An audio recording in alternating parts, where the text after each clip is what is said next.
Hopkins, go ahead. This is very interesting. I think we've got a pair of quarterbacks that it's always good to go see two quarterbacks that are good at taking care of the football. And usually when that's the case, you have to start looking at other positions because if what you're working with on a 2-1 Bama team is a highly efficient quarterback with touchdowns, no turnovers, that's really good.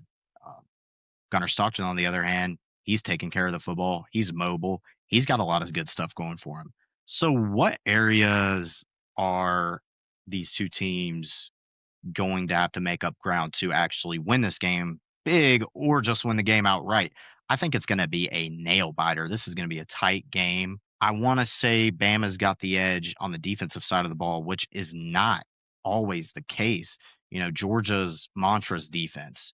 I think this Tide defense is built different in the secondary. I see Georgia being able to move the ball well, but not well enough. I think whoever makes the first mistake on offense is going to lose this game. As for a score That's prediction, a fair assumption.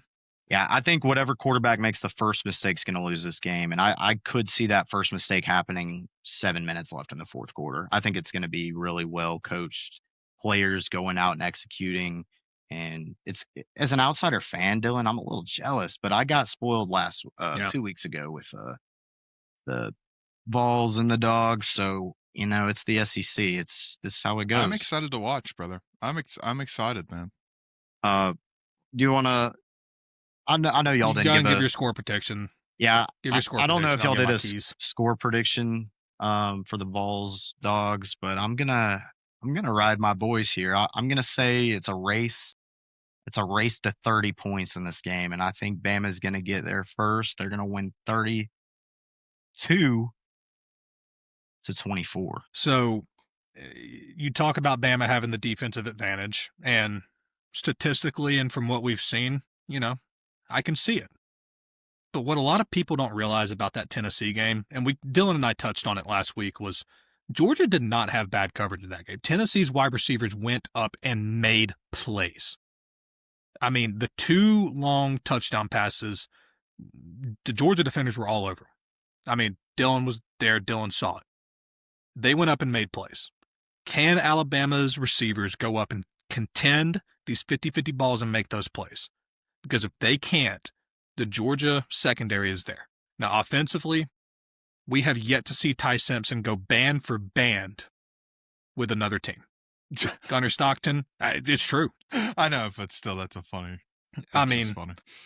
Whenever Ty band. Simpson, the hardest, or the Ty Simpson that we saw against Florida State, it's not the same Ty Simpson we're seeing now, I'll give you that.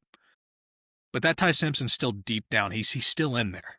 And if that Ty Simpson struggled at Florida State in a stadium that's really not that intimidating to play at, quite frankly, I might get a little flack for that, but it's nowhere near 93,000 strong in Sanford Stadium. It might be a long day for Ty, especially if that Georgia defense can get pressure. Now, that's something that Georgia didn't do against Tennessee. Tennessee's offensive line did a great job.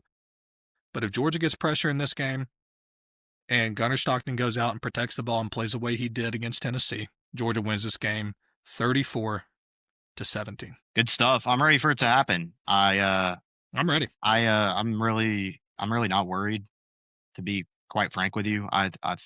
There's so much talent in the SEC, and for me to give just only credit to one team in Georgia, which Georgia in recent history has probably been the best team in the SEC, I'm not worried one bit.